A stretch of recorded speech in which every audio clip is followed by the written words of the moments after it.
Please hang around until the end of this video to see my initial images both day and night from this new Fujifilm powerhouse.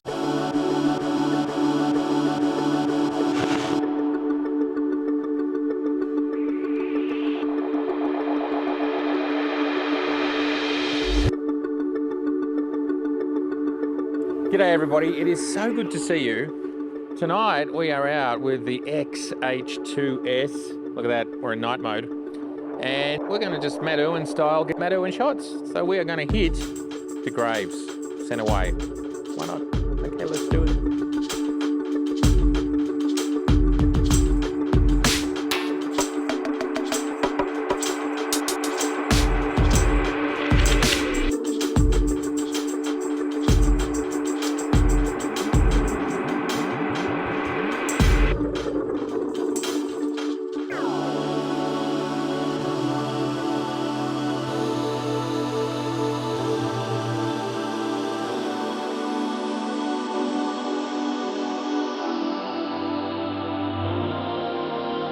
What I'm seeing now, Joe, is how good this thing is at face detect. Like, it's totally worked out. You've got a helmet on and now it's got eyes straight away. Look at that. Look at that screen. Now, can I remember how to turn it on? Wait a second. Where's the night mode button? It's around here somewhere. I don't have my glasses. The EVF, it's got a number of different modes. We've got performance, normal. We've got performance economy, performance boost, low light, resolution, 120p, 240p, and all of them are flickering. No big deal. I'm just wondering what that might look like. This was my old gallery, and I was here for 4 years, from 2008 to 2012. Just over half a second. And looking at how this stabilization's working, I think it's going to be great. The information is really super clear, but the image itself feels low res. Let me see if I can change that. There we go, we've gone resolution priority. Oh yeah, that looks better. Okay, all right. Solve that. On 82.5 field of view equivalent, this lens is very stable. It's looking very nice. What I'll do is shoot a little bit of video. Now, something that's a bit harder to use is getting around to video is like, I don't know, 4 or 5 steps, which is a bit of a pain. And unlike with the Nikons, where you don't really have to take your eyes away, you can probably still do it with the viewfinder on.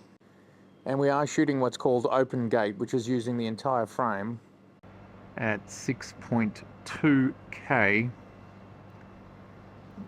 50th. We're going to go down to a 25th of a second. That's giving us a fair bit of light. And we'll cut.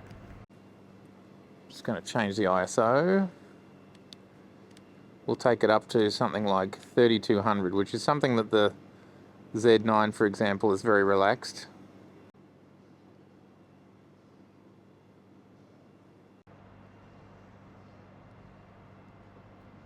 Yeah. This thing has got no idea what to focus on. That's really interesting. Although I did see a face over there. Let's... Yeah. Oh, something just happened. Oh. I repressed. Anyway, let's try that again. Okay, yeah, we've got face detect going. That's working. I'm rolling here at ISO 1600, bit dark as we can see. Let me zoom out and open that aperture up. But I am a little bit worried about the quality. Now, I don't know whether this is just the EVF or whether this is 1600. This is the sort of ISO that the Z9 eats for breakfast. It doesn't care. You go 32 or 64 and it still all looks good. Anyway, we'll take a look. I don't know what I'm saying.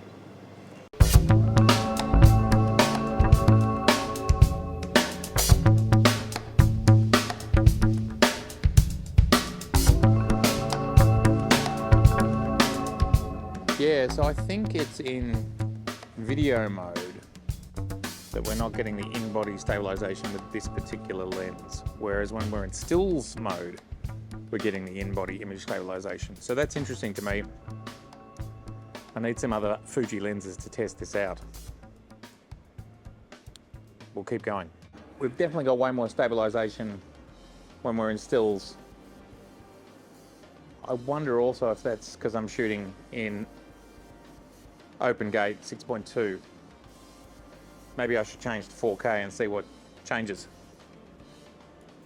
Sorry, just waiting on the Tesla. Well, I've got to say I like the fact that I'm actually getting distance as a line at the bottom of, so that's nice. You can see actually where you're focusing. Yeah, well, I'm just experimenting here with manual focus. Just seeing what this lens looks like. It's different. It's definitely different to Nikon lenses. Alright, so I'm liking the look of those bokeh balls when they are really out of focus. They look great. Wow, so that is getting person detect of that person right down the other end of the laneway. That's impressive. That's impressive. I'm really interested to see though, dynamic range and ability to pull stuff from the shadows. Joe and I walk these exact same streets all the time and we know what our Nikon gear does, feels like, looks like, and what it can do. I'm going to take a shot with the Z9.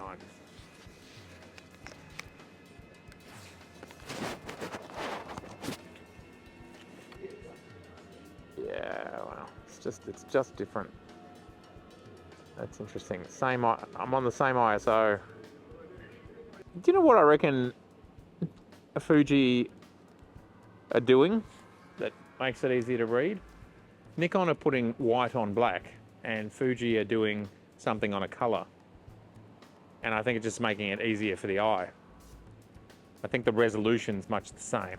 I do think it's a slightly higher res viewfinder in the Fuji, but the funny thing is, I've got high resolution shutter and f-stop, so I'm more frustrated by that than I am by having maybe a slightly lower resolution EVF. And I think it's three something million versus 5 million, but it's not. What's interesting is that's dots. That's RGB dots. When they do this stuff, they count all the dots. They count R, G, and B separately.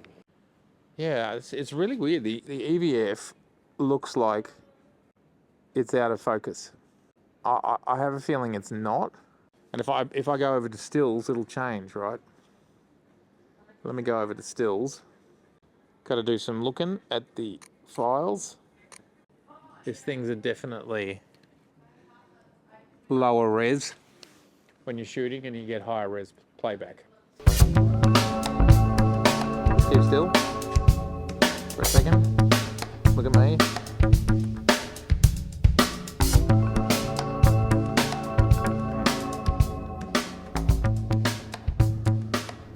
Yeah, I'm really surprised that they don't just have a flat profile. Like, to me, this is actually like have all this stuff, but have a flat profile. It does not like low light. Doing a 1 second exposure, it'd be really interesting to see if it hangs together. Let's have a look at the Stabe.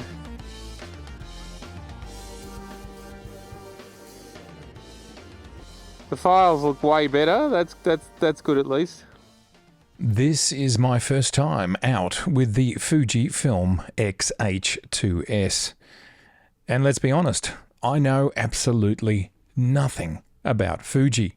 So there's a very steep learning curve when you're starting with a new camera, and an even steeper one when you're starting with a new system from scratch. I'm sure there's a great deal that I'm missing when it comes to using this camera. So I've reached out to a few suppliers. I'm going to be getting in some lenses, and I'm also going to be getting in a Nikon F to Fuji X adapter, which means I will be able to use all of my Nikon F lenses on this camera. And I think that's going to be super exciting. So there's a lot for me to learn. I still don't think I'm using the camera 100% to its potential. This is just the very start. It's a very compelling camera. And if you're looking for a powerhouse that fits in the palm of your hand, does not break your wallet, well, maybe this is for you. And the only questions I have so far, which aren't really answered yet, but I'm starting to get a feel for it: low light, dynamic range. Is this what the Fuji can do? More testing with better lenses to come. The images you can see right now were taken on the day that I picked up the camera. It was absolutely terrible weather, but it just gives you an idea of what the Fuji can do on a grey day. It's overcast, it's been raining, and how does it handle these sorts of situations. Thank you so much for being here for this video. If this is your first time here, I would love to see you again, so please do subscribe, please share, and please like, and I'll see you very soon. Bye for now.